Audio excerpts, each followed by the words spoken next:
Baseball legend Curt Schilling is channeling his inner nerd, and we've got Mike Sielski in Indianapolis to tell us all about this. Mike, thank you very much for joining us now. What inner nerd is he channeling? I thought legendary sports people weren't nerds.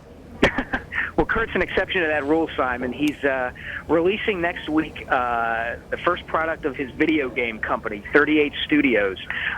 It's called Kingdoms of Amalur, and it's a role-playing video game.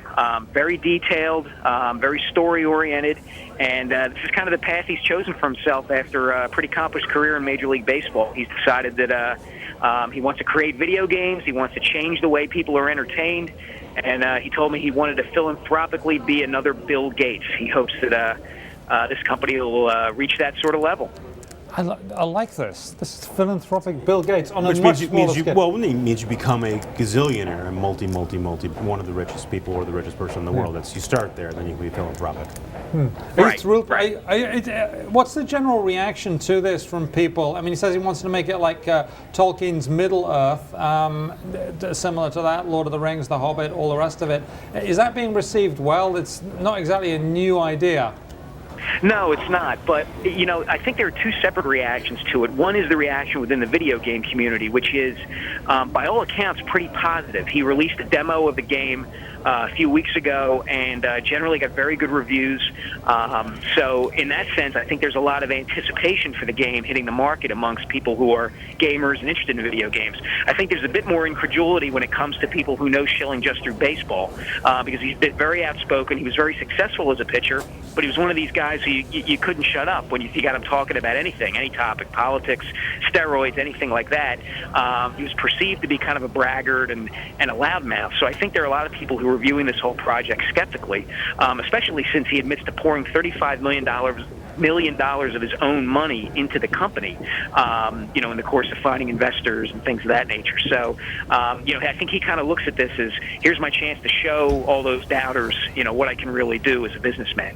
I just had a thought, Peter. Maybe he could do a game, a fantasy baseball game where there are magic potions to drink that would sort of give you extra stamina and stuff. Do you think that would go down well, Mike? It would. You know, it's funny, though. I mean, he didn't. I asked him about that, about whether he wanted to create a sports game, and he said he really had no interest in it. He grew up as a big fan of video games. He played, you know, he's considers himself a military buff and played a lot of military simulation board games when he was a kid, did a lot of Dungeons and Dragons. I mean, he doesn't, you know, he's not the typical jock who just, you know, sat around and wore the leather jacket and played ball. This is something he's been interested in since he was a kid. So now that he's over and done with baseball, he figured he was going to pour all his energies into this. Interesting stuff. Are you going to get one of these, do you think? No, more of a Words with Friends guy. Words with Friends. Yeah, but I recall that he's been a nerdy guy for a while. I remember he was active sort of on the bulletin boards when he was a Boston Red Sox. So the internet and digital stuff, I don't think is entirely new to him. Apparently not. Mike, final word to you. Yeah, no, that's 100% right. Curt was actually kind of a pioneer in baseball and using computers to, you know, research statistics and find out tendencies and weaknesses in opponents and things like that. You know, he considers himself kind of a geek when it comes to computers and video games, and you know, he's staked a lot of money and a lot of his reputation on this company. And starting Tuesday, when the game comes out, it's going to be interesting to see how this all turns out.